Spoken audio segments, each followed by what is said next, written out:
초등학교 시절에 학교에서 이 토마토를 심고 길렀던 적이 있습니다.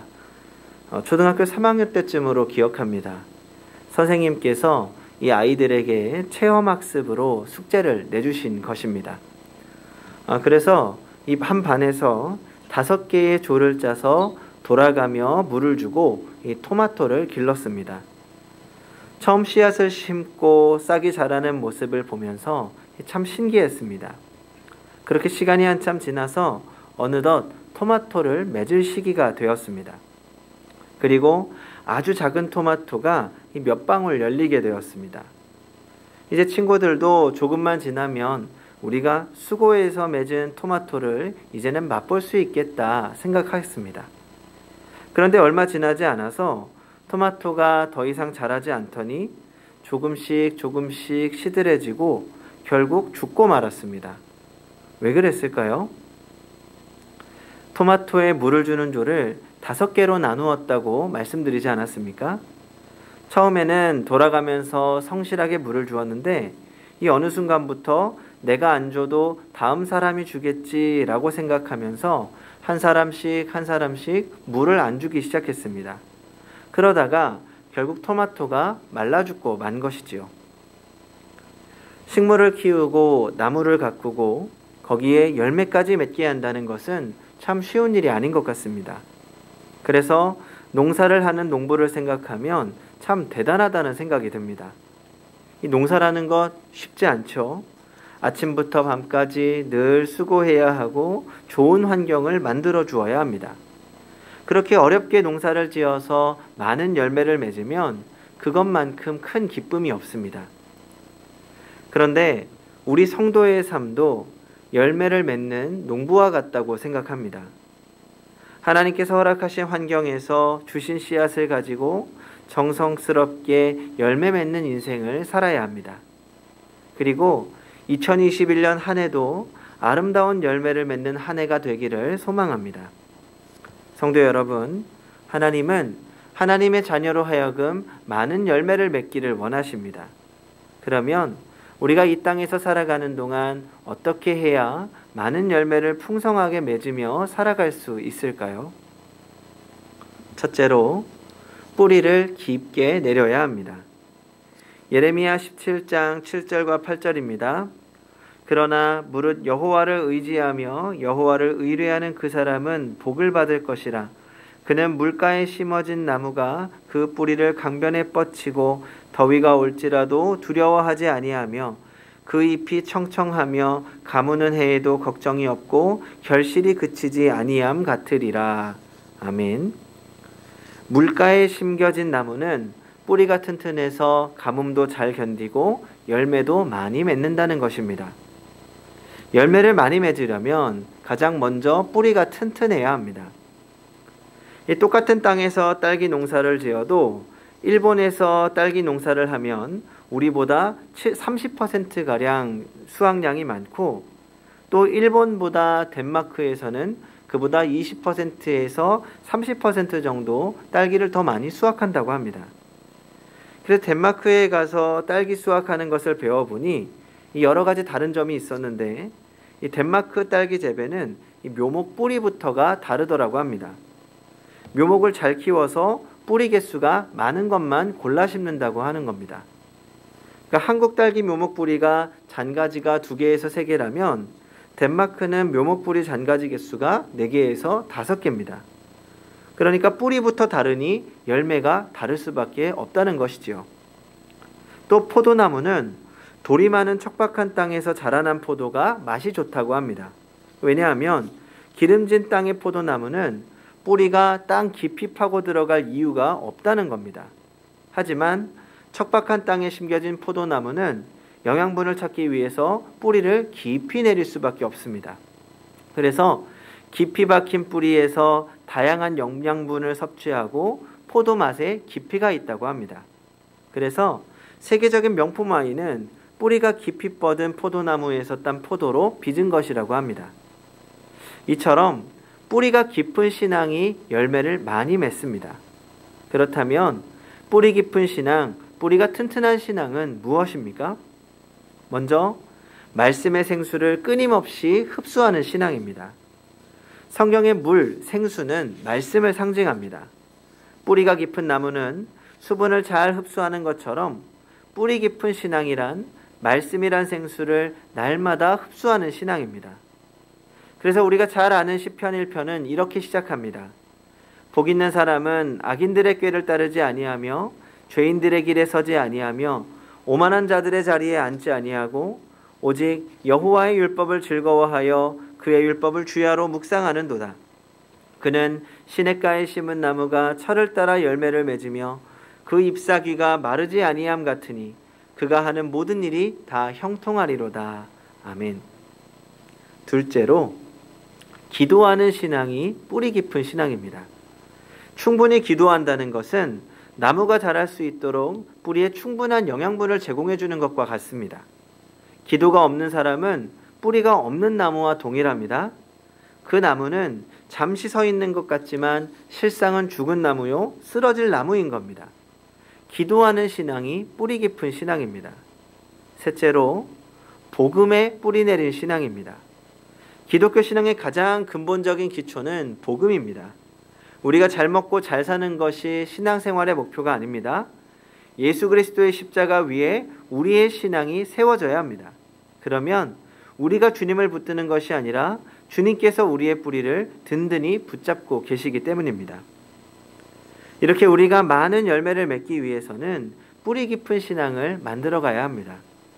두 번째로, 풍성한 열매를 맺기 위해서는 잡초를 제거해야 합니다. 우리나라 농부들은 이 원리를 잘 알고 있었습니다. 그래서 예로부터 부지런히 김매기를 해서 잡초를 제거해 주었습니다. 예수님도 씨 뿌리는 비유를 통해 이 영적 잡초 제거를 말씀하셨습니다. 누가복음 8장 14절입니다. 가시떨기에 떨어졌다는 것은 말씀을 들은 자이나 지내는 중 이생의 염려와 재물과 향락에 기운이 막혀 온전히 결실하지 못하는 자요. 예수님은 우리의 신앙 성장을 방해하는 세 가지 잡초를 말씀하십니다. 염려, 재물, 그리고 향락입니다. 먼저 염려는 안개와 같습니다. 우리가 염려하는 만큼 영적 시야가 가려져서 하나님을 보지 못하기 때문입니다. 응암동 일대를 덮는 짙은 안개가 있다고 해보겠습니다. 분석해보면 한 잔의 물이 600억 개의 물방울로 바뀐 것에 지나지 않는다고 합니다. 한 잔의 물이라도 물방울로 바뀌면 앞을 분별할 수 없는 장애물이 되는 것입니다. 염려가 우리의 영적 생활에 믿음을 가리우는 안개와 같은 잡초가 됩니다. 어떤 분들은 염려 안 해도 될 일까지 염려합니다. 내일 일을 염려하는 것은 이해가 되는데 1년 뒤의 일을 당겨서 미리 염려합니다. 결혼도 하지 않고 이혼을 염려합니다. 어떤 사람은 교회 가서 은혜를 받을까 봐 걱정합니다. 염려하지 않을 때에는 염려를 만들어서 염려합니다. 염려가 염려를 낳고 또 염려가 염려를 낳습니다. 어떤 마을에 흉년이 들었습니다. 가뭄의 농사를 망쳐서 인심이 흉흉한데 어떤 점쟁이가 예언하기를 앞으로 9년 동안 더 흉년이 든다고 예언을 하는 겁니다. 그러자 사람들이 더 걱정했습니다. 그런데 그 중에 9년 동안 흉년이 들어도 우리는 걱정할 필요가 없다고 하는 한 사람이 나타났습니다. 그 이야기를 전해 들은 원님이 그 사람을 불러 따졌습니다. 이놈아, 너는 9년이 흉년이 들어도 걱정 없다는 말이 사실이냐? 농부가 대답합니다. 네, 이 백성은 그렇게 믿고 있습니다. 다시 원님이 물었습니다. 그러면 네 놈이 걱정 안 하게 되는 까닭이 있을 것 아니냐? 그 비결을 좀 말해보아라. 그러자 농부가 대답합니다. 네, 비결이 있습니다. 9년 동안 흉년이 들면 저는 분명히 첫 해 흉년에 굶어 죽고 말 것이니 나머지 8년 동안의 흉년에 대해서는 근심할 까닭이 없습니다. 이 농부의 말이 명답이 아닌가 생각합니다. 염려 때문에, 걱정 때문에 우리의 믿음이 약해져서는 안 됩니다. 그리고 이 생의 재물이라는 잡초를 제거해야 합니다. 이것은 부유해지고자 하는 욕망입니다. 물론 부자가 되려는 마음은 좋지만 그것이 지나치면 오히려 시험에 들게 됩니다. 사도 바울은 재물의 위험성에 대해 경고합니다. 디모데전서 6장 9절과 10절입니다. 부하려 하는 자들은 시험과 올무와 여러 가지 어리석고 해로운 욕심에 떨어지나니 곧 사람으로 파멸과 멸망에 빠지게 하는 것이라. 돈을 사랑함이 일만하게 뿌리가 되나니 이것을 탐내는 자들은 미혹을 받아 믿음에서 떠나 많은 근심으로써 자기를 찔렀도다. 그러므로 재물의 유혹을 이기려면 성경적인 물질관을 확립해야 합니다. 성경적 물질관의 시작은 하나님의 주인 되심을 인정하는 것입니다. 내 것이라고 생각할 때 거기서부터 문제가 시작됩니다. 빌려 쓰는 것도 시간이 지나면 내 것으로 착각하기가 쉽습니다. 제가 초등학교 2학년 때 이 게임기를 하나 샀습니다. 제가 산 게 아니고 부모님이 사주신 것이죠. 재미있게 하고 있었는데 당시에 반에서 좀 힘이 센 친구 하나가 제 게임기를 빌려달라고 하는 겁니다. 나름 친하기도 해서 선뜻 빌려주었습니다. 그런데 이 친구가 빌려가고 나서 가져올 생각을 안 하는 겁니다. 나중에 돌려달라고 하니 마치 자기 것처럼 구는 거죠. 어떻게 했을까요? 제가 할머니를 모시고 가서 도로 찾아왔습니다. 화가 나더라고요. 빌려주었는데 이 자기 것처럼 구는 모습을 보니까 너무 화가 났습니다. 우리는 우리가 누리고 있는 모든 것들이 하나님의 것임을 기억해야 합니다. 내 것으로 착각하지 말고 하나님의 주인 되심을 인정해야 합니다. 그리고 향락의 잡초를 제거해야 합니다. 세상 즐거움을 추구하는 잡초입니다. 우리가 즐겁게 살고 행복하게 사는 것 좋은 일이고 하나님도 우리가 행복하기를 원하십니다. 하지만 우선순위가 있습니다. 우리가 하나님의 말씀대로 바르게 살고 정직하게 살고 섬기다 살다 보면 그때 하나님이 주시는 기쁨과 행복이 있는 것이지, 즐겁기 위해서 행복하기 위해서 향락을 쫓아다니다 보면 오히려 그로 인하여서 시험에 빠지게 되는 겁니다. 특히 요즘은 향락적인 분위기가 정말 사회 구석구석에 퍼져 있는 것 같습니다. 사회적인 재난도 쾌락을 쫓는 그 발걸음을 멈출 수 없는 것 같습니다. 먹고 마시고 즐기는 가게들로 북적거립니다. 지금 사회적 거리두기 2.5단계가 되면서 밤 9시부터 새벽 5시까지 술집 영업이 불가능하다고 합니다. 그러니 새벽 5시에 모여서 술 마시는 사람들이 많다고 합니다. 기독교가 금욕적인 종교는 아니지만 세상의 즐거움을 가까이 하게 되면 결국은 생명력을 잃게 된다는 것을 기억해야 합니다. 우리는 염려와 재물 그리고 향락의 잡초를 늘 제거해야 합니다. 잡초의 특징은 애써 씨를 안 뿌려도 잘 생긴다는 것이지요. 잡초는 거름을 안 줘도 잘 자랍니다. 그래서 잡초입니다. 우리가 경건 생활을 소홀히 하면 이 잡초는 나도 모르는 사이에 많이 생겨나고 잘 자라게 됩니다. 그래서 잡초가 자라지 않게 하려면 무조건 뽑아야 됩니다. 보이는 족족 뽑아야 됩니다. 잡초는 한 번의 제거로 끝나지 않습니다. 마음에 조그만 유혹이 생기면 그때마다 회개하고 기도하며 제거해야 합니다. 그래서 우리는 우리의 마음밭을 날마다 끊임없이 잘 가꾸어야 합니다. 그리고 그렇게 잘 가꾸어진 우리의 심령을 통해 성령의 열매를 맺게 되는 것입니다.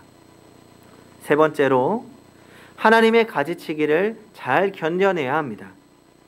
요한복음 15장 1절과 2절입니다. 나는 참 포도나무요 내 아버지는 농부라. 물은 내게 붙어 있어 열매를 맺지 아니하는 가지는 아버지께서 그것을 제거해 버리시고 무릇 열매를 맺는 가지는 더 열매를 맺게 하려 하여 그것을 깨끗하게 하시느니라. 이것은 가지치기를 의미합니다. 농부가 가지치기를 잘 해야 열매가 잘 자랍니다. 그런데 농부가 가지치기를 하는 것을 보면 시든 가지만 잘라내는 것이 아닙니다. 때로는 좋은 가지도 잘라냅니다. 그리고 우리가 볼 때는 좋은 가지지만 사실 농부가 볼 때는 쓸데없는 가지이기 때문입니다. 이렇게 가지치기를 해서 불필요하고 쓸모없는 가지의 성장을 막아야 진짜 필요한 가지에서 열매를 풍성하게 맺을 수 있습니다. 마찬가지로 하나님도 우리의 영적인 가지치기를 원하십니다. 그렇게 쓸데없는 것을 우리에게서 잘라내시는 겁니다. 전 성경에서 가장 아름다운 가지치기를 생각하면 야곱을 떠올립니다. 야곱은 하나님과 싸우고 나서 평생 절뚝거리는 장애인이 되었습니다. 하지만 그 고통을 통하여서 야곱은 인격적으로 더욱 성숙해지고 그제야 하나님의 사람다운 모습을 갖추게 되었습니다. 때로는 육체적인 고통이 하나님의 가지치기가 될 수도 있습니다. 또 야곱은 사랑하는 아내 라헬의 죽음을 경험하고 제일 사랑했던 아들 요셉을 잃어버리는 고통을 경험하기도 합니다. 하지만 이것 또한 야곱을 향한 하나님의 가지치기였습니다. 자신과 가족만을 사랑하던 야곱으로 하여금 레아를 사랑하게 하고 또 나머지 11명의 아들을 제대로 사랑할 수 있는 사람으로 만들어 가셨던 것입니다. 저도 종종 하나님의 가지치기를 경험할 때가 있습니다. 의도하지 않았던 고통이 찾아오거나 원하지 않는 시험을 당하는 경우가 있습니다. 처음 당하면 그렇게 당황스러울 수 없습니다. 특히 내 자신이 나름대로 최선을 다하고 있다고 여기거나 나름대로 하나님 앞에 당당하다고 생각했을 때 찾아오는 가지치기는 정말 당황스럽습니다. 하지만 그때마다 놀랍게도 하나님의 가지치기를 통하고 또 그 시간이 지나고 나면 이전보다 더 아름다워진 제 모습을 발견하게 됩니다. 저 스스로는 괜찮아 보였을지 모르지만 하나님이 저에게 기대하시는 모습은 훨씬 더 아름다운 모습이라는 것을 깨닫게 되는 겁니다. 하나님의 가지치기는 참 아플 때가 있습니다. 하지만 분명한 것은 하나님께서 우리를 더욱 아름답고 성숙한 모습으로 만들어가기 위한 과정이라는 것을 기억해야 합니다. 지금 우리 모두가 겪고 있는 이 코로나 상황도 어쩌면 하나님께서 우리를 통한 가지치기를 하고 계신지 모른다는 생각이 들기도 합니다. 우리의 삶을 돌아보고 내가 생각했을 때 괜찮아 보이는 것도 한 번 더 생각해보고 하나님 보시기에 아름다운 나무로 거듭나야 하는 것입니다. 그렇게 하나님은 정확하게 우리를 다듬으시며 우리를 통하여 더욱 아름다운 열매를 맺어가실 것입니다. 성도 여러분, 하나님께서는 오늘 우리에게 아름답고 풍성한 열매를 기대하고 계십니다. 지금 우리는 하나님 보시기에 합당한 열매를 맺고 있습니까? 이제 우리의 뿌리를 말씀 가운데 깊이 내려야 합니다. 그리고 영적인 잡초를 제거해야 합니다. 그렇게 우리를 만들어 가시는 하나님의 가지치기 또한 기쁘게 감당해야 합니다. 그렇게 올 한 해 하나님 안에서 아름답고 풍성한 열매를 맺는 성도님들이 되시기 바랍니다. 기도하겠습니다.